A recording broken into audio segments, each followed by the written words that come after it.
G'day guys, it's the Aussie Engineer here again, and today's video is going to cover off on control, flow and loops in Python, making decisions in Python. The key things that we will cover will be looking at comparison operators, if statements including else and elif, while loops, for loops, and then nested functions. This is part of the Introduction to Python series, and if you missed out on any of these videos, check them out. At the end of the video, there'll be a link to the series that covers off, starting at a very basic to no knowledge level. So getting straight into it, there are the comparison operations are operators in Python that are used to compare two values and return a Boolean value, so true or false, based on a comparison. They are key to control flow and loops in Python, and as I said, they produce those Boolean outputs. There are 6 in total, and they are equal to, not equal to, less than or equal to, greater than or equal to.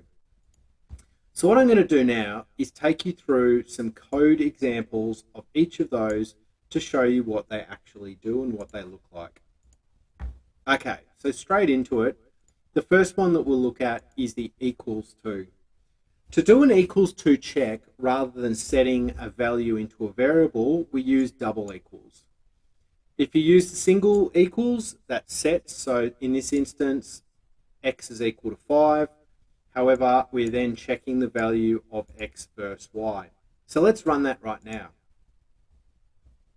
So what we'll notice is that both of these will come back false. The first one checks x against y. X is 5, y is 10, so clearly they're not equal to each other, so that will return false. And names for strings, they are case sensitive. So in this instance, we have a John with a big J, and then we have John with a little j. So name 1 is not equal to name 2, therefore the output is false as well. All right, moving on to the next one is the not equal to. This is represented by an exclamation mark followed by the equal sign. Now, as we noted in the previous code, these strings, when they're checking and doing equals to or comparison operators, are case sensitive. So if we run this, we're expecting the outcome to be true. And that's exactly what happens in both of these. So x is not equal to y, that is true. And John with a big J is not equal to John with a little j.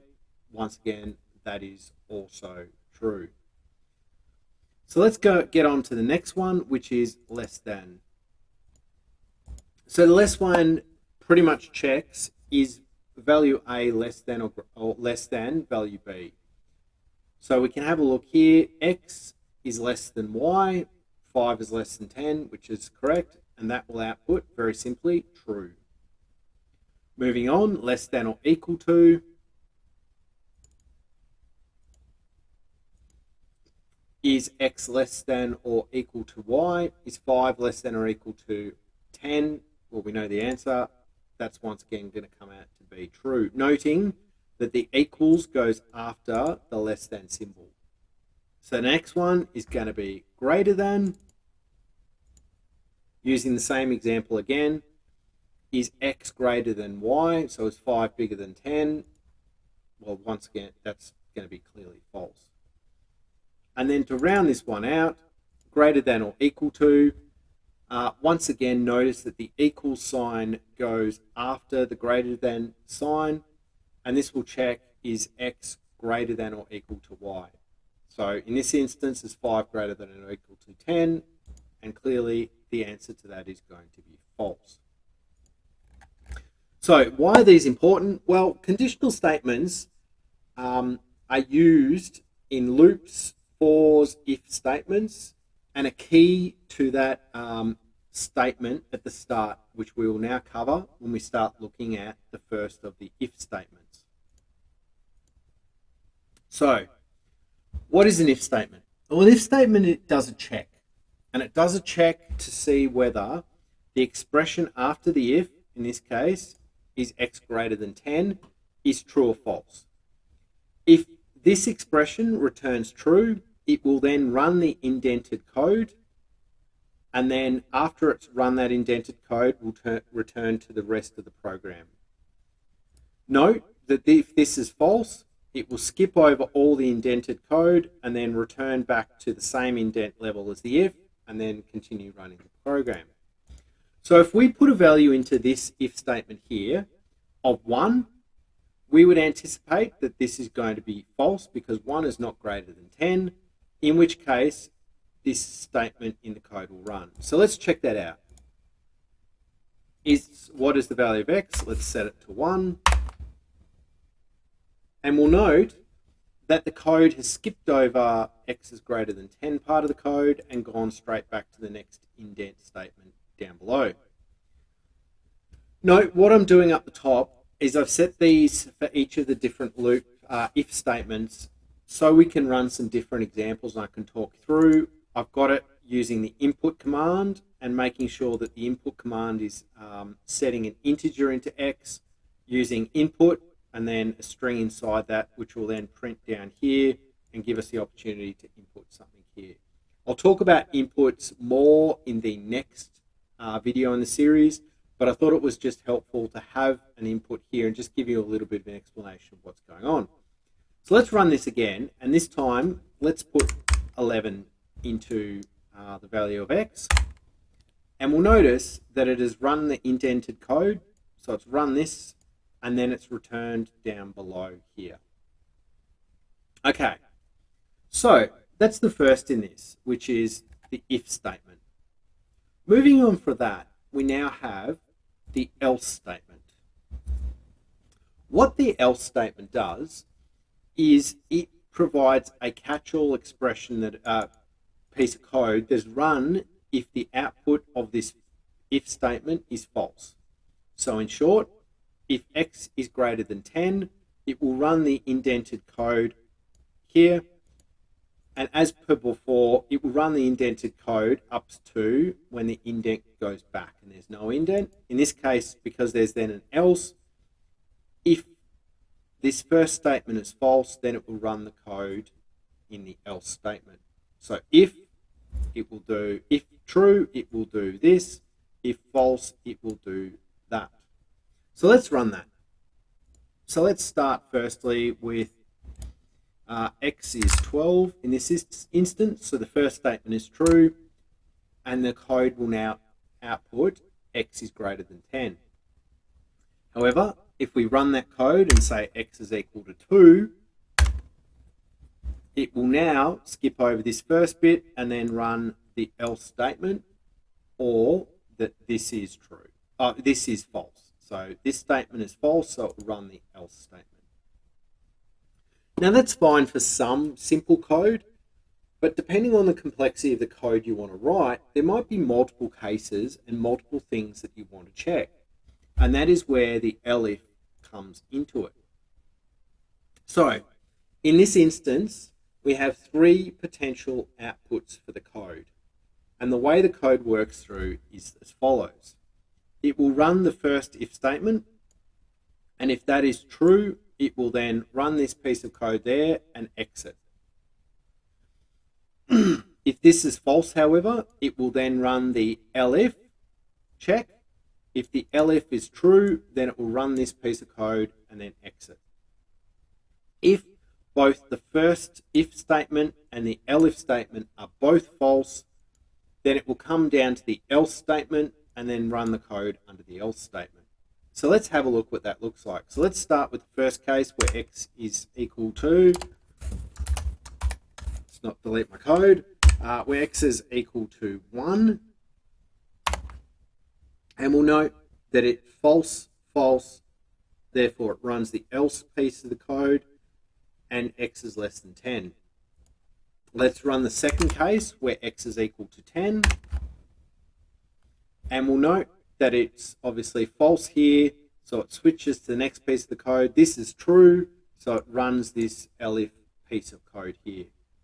And then lastly, if we put x is equal to 15, it's the first statement's true, so it will run the first if piece of code and then exit, stating x is greater than 10. Okay, moving on from if statements, let's have a look at while loops.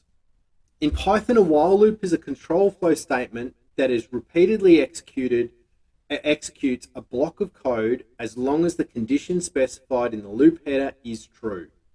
The loop continues to execute until the condition becomes false, and so the basic syntax is as follows. So let me just delete that comment bit, and this is what you will see is the basic structure. While, and then a condition, and then code to be executed. Once again noting that the code that will continually be executed is the indented portion.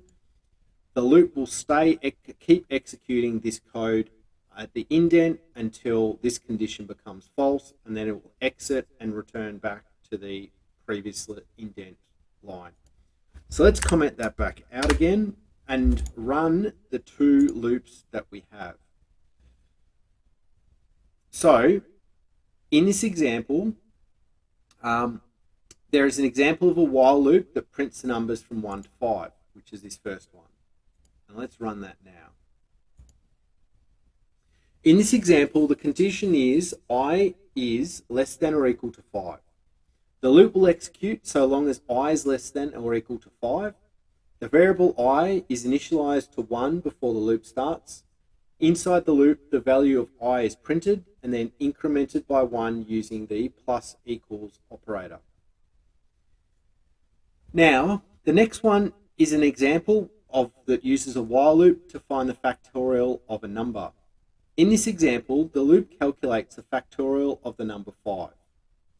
The variable num is initialized to 5 before the loop starts, and the variable fact is initialized to 1.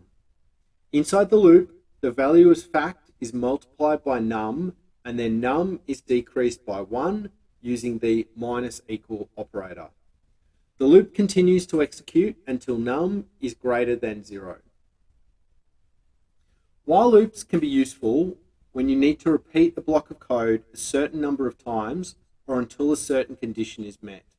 However, be careful when using while loops, as it's possible to create infinite loops that never terminate if the condition is never met. Okay. From there, let's have a look at for loops. In Python, a for loop is a control flow statement that iterates over a sequence of values and executes a block of code for each value in the sequence. Here is the basic syntax for a for loop in Python. Remove the comment so you can have a look. For variable, and then in a certain sequence. This will then continue to execute the indented code.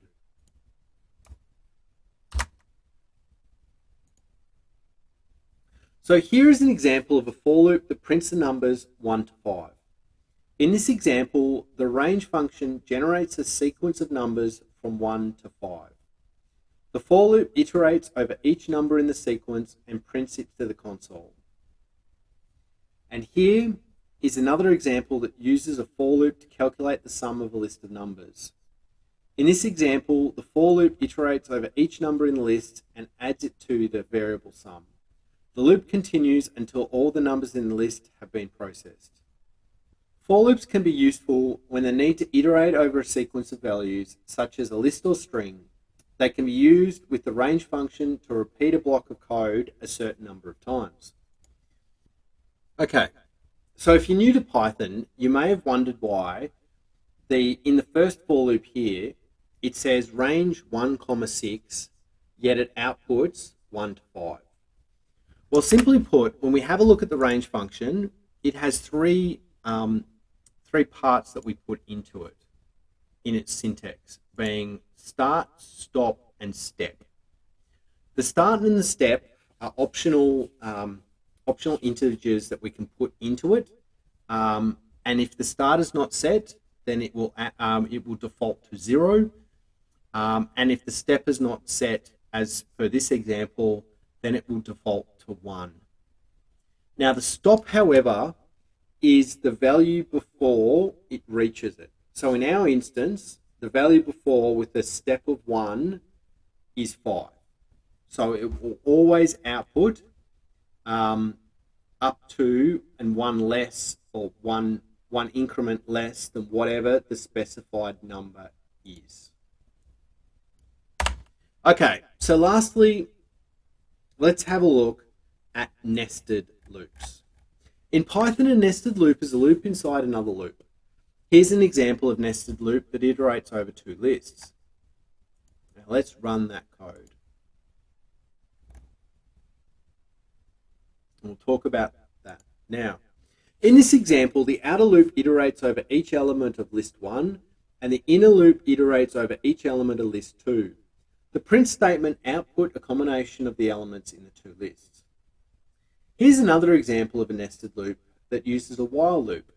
In this example, the outer loop executes 3 times and the inner while loop executes 2 times for each iteration of the outer loop. The print statement outputs the combination of each of the values of I and j. Nested loops can be useful when you need to iterate over multiple sequences or when you need to perform a task repeatedly with different parameters. However, they can also be computationally expensive, so it is important to use them judiciously. So, the outputs here show us what they were talking about here. So what this does is it will iterate through the X list and start and pull the first X value and then iterate for each of the Y values. So you'll see A, so A1, A2, A3. Once it's completed the first round of the Ys, it'll then go back and grab the next X value, which is out of list 1, which is B, and then you'll have B1, B2, B3, and then C, C1, C2, C3. Just make sure you understand this and the way that the loops nest inside each other. So when you're creating your code, you understand that this will run one step, and then this will run all the way through, then the next step of X, all the way through, next, all the way through. Also note the indenting. So in the first loop, we have the first indent, so it will run the code on the first indent, and then once we're into that, the second indent is for the code, the second loop, as we can see here. All right, guys. So in conclusion, this video has gone through the control flow and loops and making decisions inside Python. I encourage you to take some time and experiment with different sections of code. And if you want, stick a comment down below and I can send you the code so you don't have to replicate it for yourself, to help you experiment with some of these different things to increase your understanding of how these decisions and loops are made inside Python. As always, guys, if the video was useful and helpful, please like and subscribe to the channel so that you can follow for more in the Intro to Python series as it comes out. But as always, guys, it's great to have you on this journey. Good luck on your Python journey and stay safe out there.